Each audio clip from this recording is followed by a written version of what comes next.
దీపావళి అంటే క్రాకర్స్ కాల్చడమేనా? అసలు ఎందుకు దీపావళి చేసుకుంటాము? నాకు కూడా సరిగ్గా తెలియదు లక్కీ. క్రాకర్స్ కోసమే దీపావళి చేసుకుంటారనుకుంటా. ఎందుకు మామ్ నవ్వుతున్నావు? నేను చెప్పింది తప్పైతే నువ్వే చెప్పొచ్చు కదా. మనం ఎందుకు దీపావళి చేసుకుంటాం? చెడుపై మంచి విజయం సాధించినప్పుడు దానికి నిదర్శనంగా జరుపుకుంటాం దివ్య. నువ్వు చెప్పింది నాకే అర్థం కావడం లేదు. ఇంకా లక్కీకి ఏమర్థం అవుతుంది? కొంచెం క్లియర్ గా చెప్పు మామ్. పూర్వం నరకాసురుడు అనే ఒక పెద్ద రాక్షసుడు ఉండేవాడు. వాడు జనాల్ని పట్టి పీడించేవాడు, అందర్నీ చంపేసేవాడు. అంత పెద్ద రాక్షసుడితో శ్రీకృష్ణుడి భార్య అయిన సత్యభామ యుద్ధం చేసి ఆ రాక్షసుణ్ణి చంపేసింది.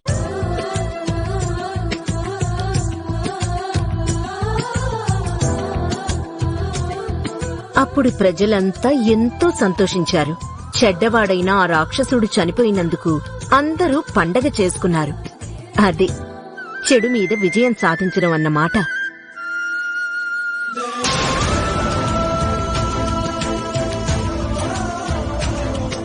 అదే ఈ దీపావళి పండుగకి కారణమన్నమాట. అమ్మో, ఈ పండగ వెనక ఇంత పెద్ద కథ ఉందా? మా మమ్మీ ఎప్పుడు చెప్పలేదు.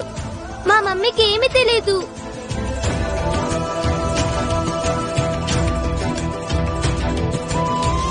మా మామ్ కైతే ఇలాంటి బోల్డ్ అన్ని విషయాలు తెలుసు లక్కీ. తులసి అంటే ఏమడిగినా చాలా ఓపిగ్గా అన్నీ చెప్తారు, అస్సలు విసుక్కోరు. అందుకే తులసి అంటే నాకు చాలా ఇష్టం.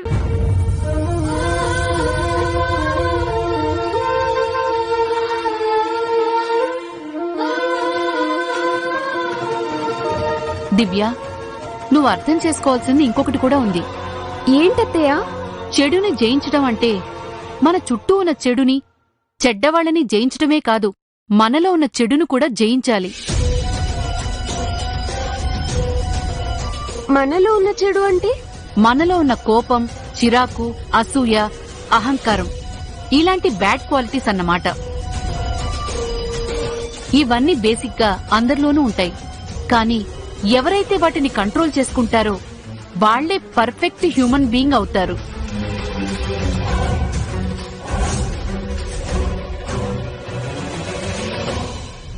వాళ్లే జీవితంలో సక్సెస్ సాధించగలుగుతారు.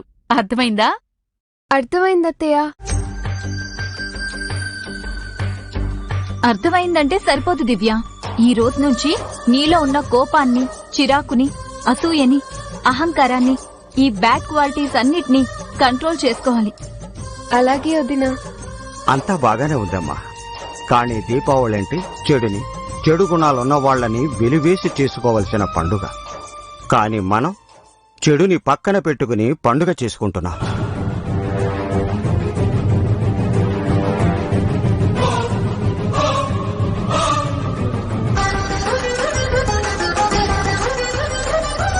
చెడు గుణాలున్న వాళ్లని మనలో కలుపుకుని సంబరాలు చేసుకుంటున్నాం.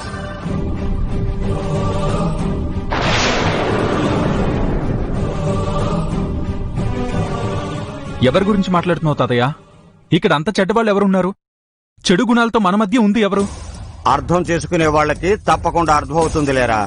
ఇంకా ప్రత్యేకంగా చెప్పడం దేనికి? అర్థమైందండి, బాగా అర్థమైంది.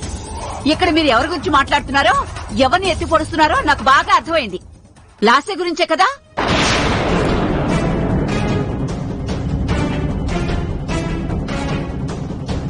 అందరం కలిసి పండగ చేసుకుంటున్నాం, అన్నీ మర్చిపోయి సరదాగా ఉన్నాం. ఇలాంటి టైంలో ఈ టాపిక్స్ అవసరమా తాతయ్య? ఆ బుద్ధి మీ తాతయ్యకుండాలభి. ఎంతసేపు లాస్యని ఆడిపోసుకోవడానికే ప్రయత్నిస్తూ ఉంటారు. ఏమండి, అసలు నాకు తెలియక అడుగుతాను, ఓ మాట చెప్పండి.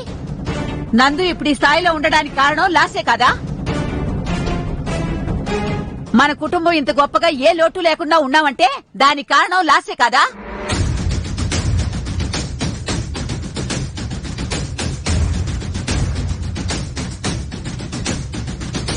నందుకి ఆఫీసులో ఎన్నో రకాలుగా లాస్య సహాయం చేసింది. నందు అభివృద్ధికి లాస్య ఒక్కొక్క మెట్టు వేసింది. అలాంటి లాస్య మీకు చెడ్డదల్లా కనిపిస్తోందా?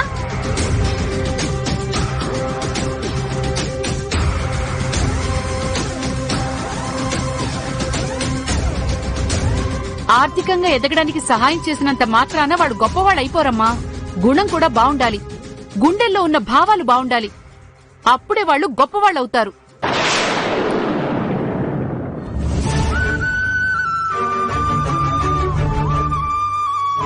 మనుషుల్ని వేరు చేసి కుటుంబాల్ని ముక్కలు చేసే వాళ్ళని చెడ్డవాళ్ళని అంటారు. అవునే, నీ కళ్ళకెప్పుడు తులసి మంచిదానిలాగే కనిపిస్తుంది. అనసూయ, ఆనాడు శ్రీకృష్ణుడు మూర్ఛపోతే ఆ సత్యభామ ఒంటరిగా పోరాడింది, చెడును జయించింది.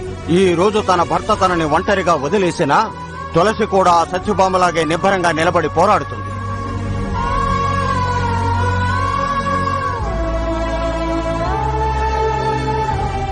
ఏదో ఒక రోజు ఖచ్చితంగా చెడును జయించి తీరుతుంది. మీరు మీ కోళ్ళలో కళ్ళకంటూ కూర్చోండి. అమ్మా, ఆపుతావా? పండగ పూటైనా కాస్త సంతోషంగా ఉండు.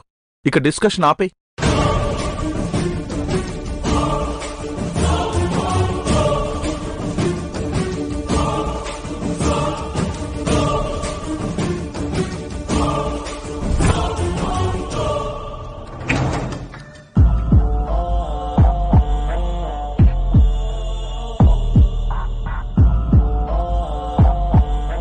ఈ రోజు చాలా సంతోషంగా కనిపిస్తున్న వదినా. బాధ కన్నీళ్లు తప్ప ఈ మధ్య నీలో ఏదీ చూడలేకపోతున్నాను. చాలా రోజులకి నీ మొహం మీద నవ్వుని చూస్తున్నాను. మునుముందు నాకు బాధ రాసిపెట్టి ఉందని తెలుసు, కన్నీళ్లే కలిసి తోడుంటాయని తెలుసు. అందుకే దొరికిన ఈ చిన్న చిన్న ఆనందాల్ని ఇలా అనుభవిస్తున్నాను.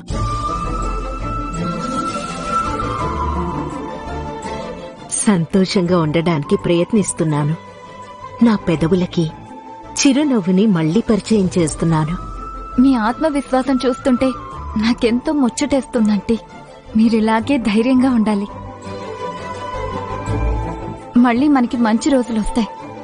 మళ్ళీ మనం ఎప్పుడు ఇలాగే గొప్పగా ఈ పండుగని చేసుకుంటాం.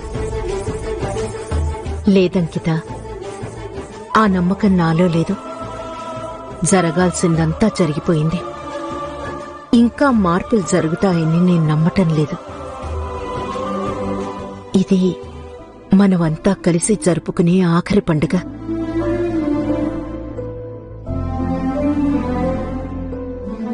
ఇది మనమంతా సంతోషంగా ఉండే చివరి పండుగ. దీని తర్వాత మీ అందరికీ దూరంగా నేనెక్కడో.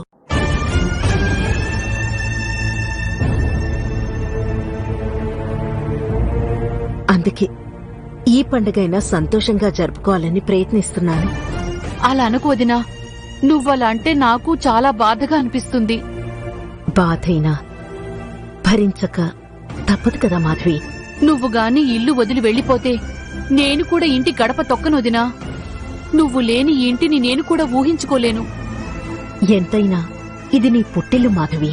పుట్టిల్లంటే ఆప్యాయంగా పలకరించేవాళ్లుండాలి, మమకారంగా మాట్లాడేవాళ్లుండాలి. నువ్వే లేనప్పుడు ఈ ఇంట్లో ఆప్యాయతలు, అభిమానాలు ఇంకెక్కడుంటాయి వదినా? అలా అనుకు మాధవి. నేనున్నా లేకపోయినా ఈ ఇల్లు ప్రేమాభిమానాలతో నిండి ఉండాలి. అందరి చిరునవ్వులతో కళకళలాడుతూ ఉండాలి. అందుకే నేను లేకపోయినా నువ్వు వస్తూ పోతూ ఉండాలి. ఇన్నేళ్లు ఈ ఇల్లు ఎంత ఆనందంగా ఉందో నేను వెళ్ళాక కూడా అంతే గొప్పగా కనిపించాలి. ఈ దీపావళి పండగలాగే ప్రతిరోజు ఈ కుటుంబం వెలిగిపోతూ ఉండాలి. అప్పుడే నాకు కూడా సంతోషం మాధవి.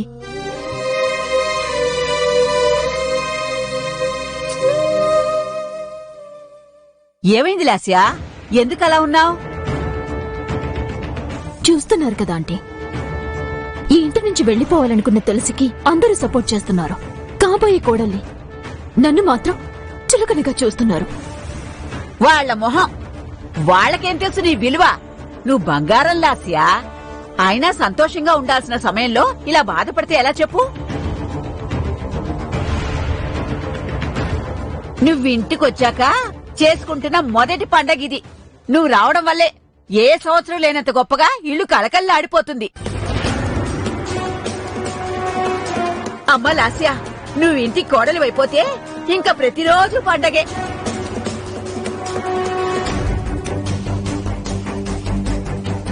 లాస్య, అందరూ అక్కడ సరదాగా ఆడుకుంటుంటే నువ్వెక్కడికి వెళ్తున్నావు? కాస్త తలనొప్పిగా ఉంది, వెళ్ళి రెస్ట్ తీసుకుంటాను.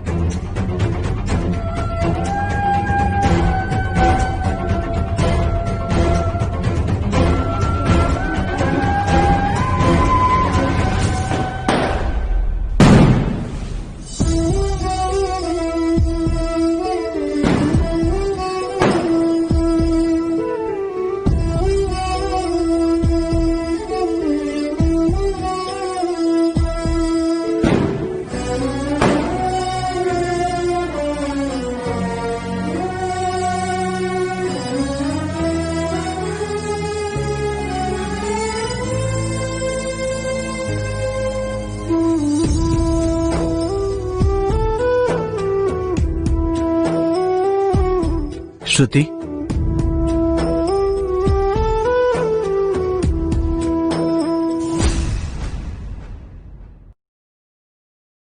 ఏంటి ప్రేమ్? నీకిక్కడంతా ఓకేనా? ఐ మీన్, నీకిక్కడ కంఫర్టబుల్ గానే ఉంది కదా? నేనెప్పుడు నిన్న ఆ విషయం గురించి అడగలేదు. నువ్వలా డల్ గా ఉండేసరికి డౌట్ వచ్చి అడుగుతున్నాను.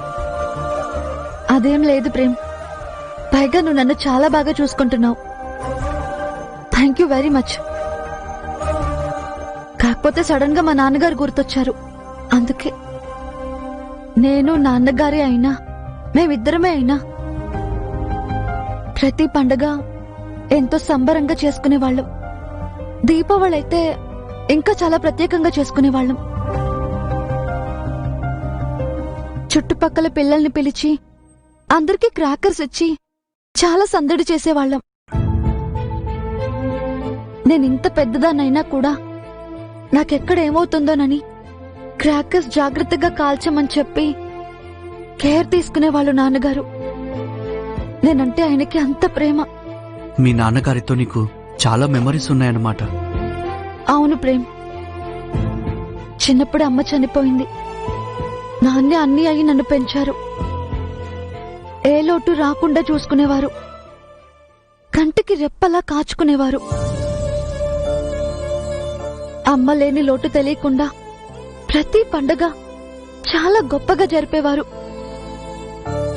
జీవితంలో మొట్టమొదటిసారి ఒక పండక్కి, అది కూడా దీపావళికి, నేను ఆయనతో లేను. మీ నాన్నగారితో నీకు ఎంత బాండింగ్ ఉందో నాకు అర్థమవుతుంది శృతి. కొన్నిసార్లు మనకి చాలా ఇష్టమైన వాళ్ళకి చాలా దూరంగా ఉండాల్సి వస్తుంది. చాలా ప్రేమున్న వాళ్ళని వెలేసి బ్రతకాల్సి వస్తుంది. మన ప్రమేయం లేకుండానే పరిస్థితులు మనల్ని అలా మార్చేస్తాయి. వాటికి తగ్గట్టే మనం కూడా నడుచుకోవాల్సిన పరిస్థితి వస్తుంది. అవును ప్రేమ్, తప్పదనుకుంటూ బాధని తట్టుకుంటూ వెళ్ళిపోవడం తప్ప ఆ పరిస్థితిని మార్చలేక, మనల్ని మనం మార్చుకోలేక ఇబ్బంది పడతాం.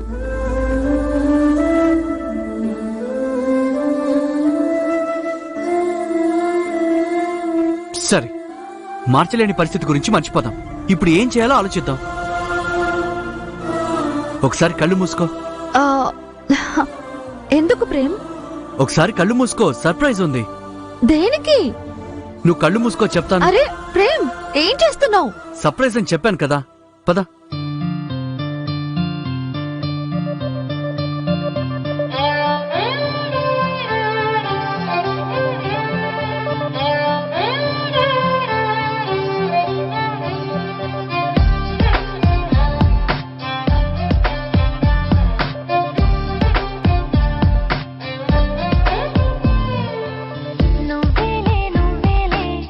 నా ప్రాణం నువ్వేలే, కన్నీళ్లకు నవ్వులు నేర్పిన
శృతి, ఏంటి ప్రేమ్? నువ్వు మళ్ళీ సాంగ్స్ పాడడం స్టార్ట్ చేయొచ్చు కదా.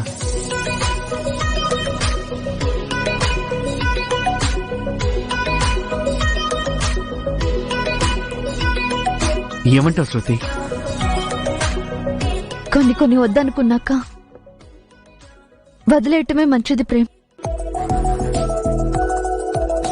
నా పాటల వల్ల చెప్పుకోవాల్సినంత మంచి జ్ఞాపకాలు లేకపోగా జీవితం బాధపడే చేదు జ్ఞాపకాలే ఎదురయ్యాయి.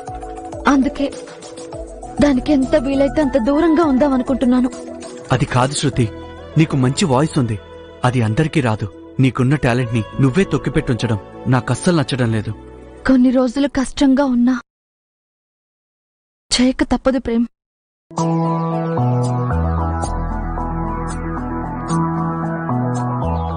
నువ్వెంత అడిగినా నా సమాధానం ఇదే. నేను మళ్ళీ పాట పాడటం అంటూ జరగదు.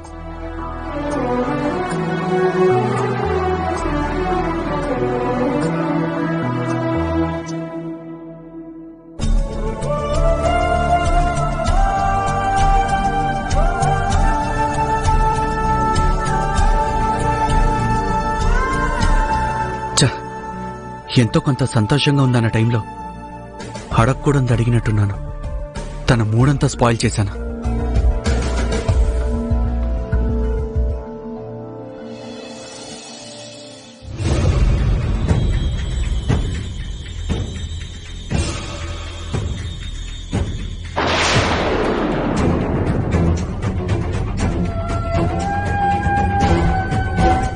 అర్హత లేని వాళ్ళ చేత పూజ చేయించుకోవడానికి అమ్మవారికి కూడా ఇష్టం లేనట్టుంది.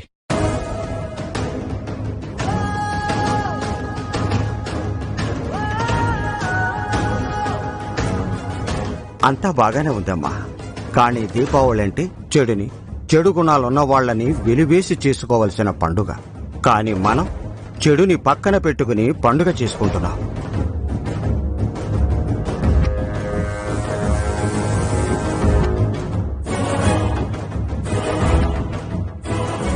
లాస్యా, ఈ 2 చీరలు నువ్వు కట్టుకుంటే ఎంత బాగుంటాయో. 2 నువ్వే తీసుకో. 2 లాస్య కోసమే కాదమ్మా, అందులో ఒకటి తులసి కోసం కూడా తీసుకొచ్చాను.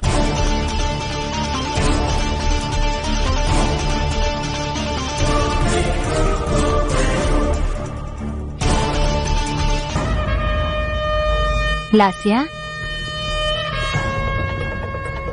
ఏంటి లాస్యా, కింద జరిగిన దాని గురించి ఆలోచిస్తున్నావా? నాకు చాలా అయోమయంగా ఉంది భాగ్య. ఏమైంది లాస్యా? నందు అందరికీ బట్టలు తెచ్చి ఆ తులసికి కూడా చీర కొని తెచ్చాడు. తులసి వద్దని చెప్పేశాక కూడా మళ్ళీ వెళ్లి మరీ ఇచ్చాడు. విడిపోదాం అనుకున్నాక ఇప్పుడెందుకంత ప్రేమ కురిపిస్తున్నాడో నాకు అస్సలు అర్థం కావట్లేదు. రేపో మాపో ఆ కుటుంబంతో తెగదెంపులు చేసుకునే తులసి మీద అంత కన్సర్న్ ఎందుకు చూపిస్తున్నాడో తెలియడం లేదు. అవును లాస్యా, నేను కూడా అదే గమనిస్తున్నాను. బావగారిలో అక్క మీదున్న చిరాకు, అసహ్యం ఇప్పుడు కనిపించటం లేదు. ఇంతకు ముందు లేని ప్రత్యేకమైన అభిమానం మీద ఇప్పుడు కనిపిస్తుంది. ఈ సమయంలో నువ్వు చాలా జాగ్రత్తగా ఉండాలి. బావగారు మనసు మార్చుకుని విడాకులు వద్దు అంటే నువ్వేం చేస్తావ్? అప్పుడు మొదటికే మోసం వస్తుంది. నువ్వు చేసిన ఇన్ని ప్రయత్నాలు బూడిదలో పోసిన పన్నీరవుతాయి.